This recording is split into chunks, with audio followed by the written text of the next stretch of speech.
Значит, ГАП 105. Отремонтировали форсунки.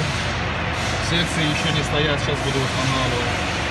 Поставил даже я форсунки на место, к сожалению, я немножко забыл снять, как я их устанавливал. Поставил коромысла, затянул их все. Сейчас буду устанавливать секции насоса. Потом поставлю трубки, будем пробовать заводить.